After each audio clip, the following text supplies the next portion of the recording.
ગુરુત્વાકર્ષણનું બળ દેખાય છે, મોબાઈલના તરંગો દેખાય છે.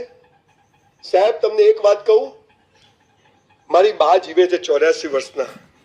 અત્યારે હું નીકળ્યો ત્યારે સુતેલા હતા. પણ આપણો બીજો ધર્મ છે રોજ મા બાપને પગે લાગો. હું મારી 84 વર્ષની બાને ઘરેથી પગે લાગીને સાહેબ રોજ નીકળું છું ને, સાલા કોઈના બાપની તાકાત નથી કે ઝુકાઈ શકે એટલો પાવર હોય છે મારી. મંદિર નથી જતો, ભગવાન જમીન પર આવ્યો નથી, આવવાનો નથી, એની તાકાત નથી, એટલે એને મા બાપનું સર્જન કર્યું.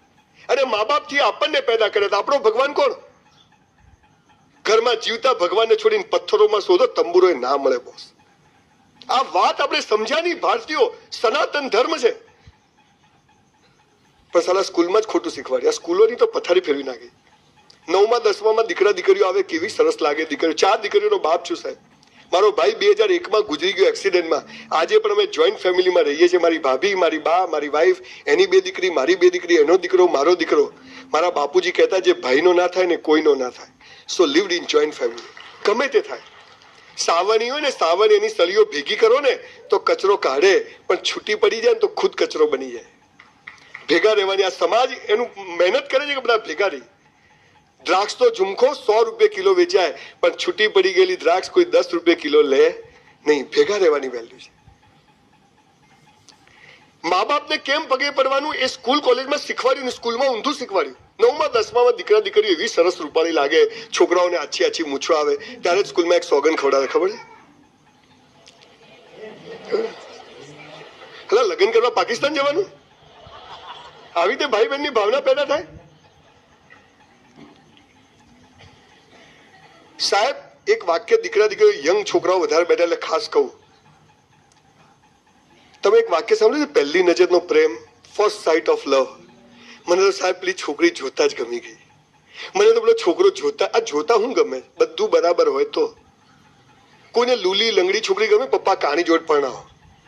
અથવા કોઈ છોકરાને પોલિયો થયો, કોઈ છોકરી એમ કે પપ્પા મારે તો આને જ પરણવું, સ્ટીફન હોકિંગ્સ થવાનો છે કરે. દીકરા દીકરીઓ ફર્સ્ટ સાઇટ ઓફ લવ કોને કહેવાય? I will tell you and why we have to બો ડાઉન અવર પેરેન્ટ્સ.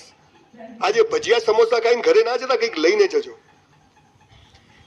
જે બધું બરાબર હોય થાય ને પ્રેમ નથી. સેક્સ અને સેક્સ બજારમાં પૈસાથી વેચાતો મળે, પણ પહેલી નજરનો પ્રેમ કોને કહેવાય? વાય વી હેવ ટુ બો down parents, I will tell you.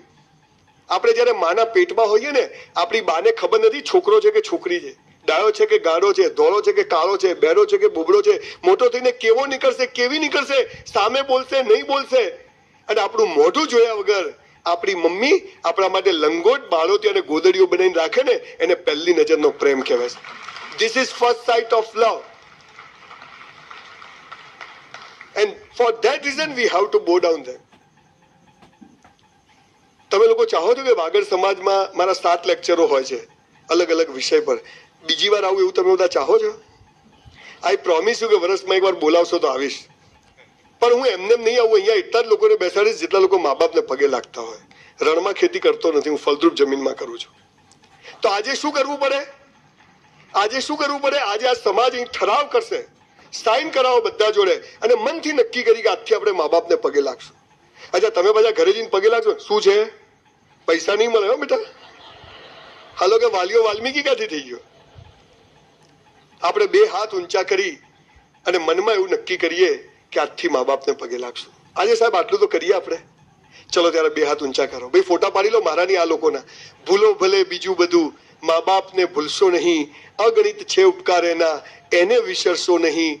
લાખો લડાવ્યા લાડ તમને, કોડ સૌ પૂરા કર્યા. એ કોડના કોડ પૂરવા ભૂલશો નહીં. લાખો કમાતા હો ભલે, મા બાપ જેના ના ઠર્યા એ લાખ નહીં પણ રાખ છે. આ માનવું ભૂલશો નહીં. સાહેબ હું જો ગુજરાતનો સીએમ થયો ને, થવાનો છું, નક્કી કર્યું છે.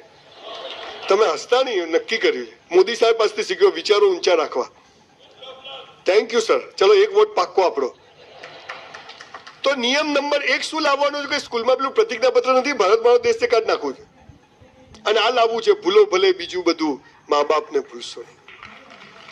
દીકરા દીકરીઓ 94 જેમ ટકા વધે ને, મા બાપને વધારે પગે લાગજો. અને સાહેબ તમારા કારણે તમારા મા બાપની આંખમાં એકવાર આંસુ આવી ગયા ને, દુનિયાની સાલી નર્કમાં પણ જગ્યા નહીં મળે બોસ. એકવાર તમારા મમ્મી પપ્પાની આંખમાં તમારા કારણે આંસુ આવી ગયા, આ કામ કરશો નહીં. અને બીજું મા બાપને પગે ના લાગો તો કઈ નહીં, પણ એવું કોઈ કામ ના કરતા કે તમારા મા બાપને કોઈને હાથ જોડવા પડે, એવું કોઈ કામ ના કરતા. આ વાત યાદ રાખજો. આજે તમે બહુ સરસ સ્કોલરો ભેગા થયા છો. આ આપણો બીજો ધર્મ છે. ત્રીજો ધર્મ, સારા શિક્ષકોને પગે લાગો, સારા ગુરુઓને પગે લાગો, જેને તમારું જીવન બદલવામાં રસ છે, જેના શબ્દોથી તમારા જીવનમાં પરિવર્તન આવે છે, એને પગે લાગો. એના વાઇબ્રેશન હોય છે જેમ મા બાપના વાઇબ્રેશન હોય છે. ચોથો ધર્મ, રોજ કસરત કરો. Your body must be in good shape. Pan masala gutka આટલે પેન્ટ પહેર્યો, લો વેસ્ટ. હાલ તારે વેસ્ટ જ ક્યાં છે? ખેંચો તો ઉતરી જાય, કૂતરું પડે તો એટલે કડી જાય. દીકરા દીકરીઓ કસરત કરો. જમવાનું રાખ્યું ચાલ? હા, જોજો હમણાં આખી ડીશ ભરશે હો. ભજીયા, સમોસા, દાળ, કઢી, બાસુંદી. પછી કે ગેસ થઈ ગયો, બાટલો થઈ જશે. હાલા ગેસ નહીં, તું કસરત કરો સાહેબ. ઈશ્વરે આ જેવું આપ્યું છે આવું ના હોય એને પાછું આપવું છે, આમથી મસ્ત આપવું છે. હું જાડા પતલાની વાત નથી કરતો, જીરો ફિગર નહીં, ફિટ હોવા જોઈએ. આપણી બેગ જાતે ઉપાડી શકીએ, આપણું કામ જાતે કરી શકીએ, ગમે તેને ફેટ પકડી શકીએ. આવા મજબૂત બનો, શક્તિશાળી બનો. છોકરીઓ તો પથ્થરો મારે આટલે પડે. પેલો મને હેરાન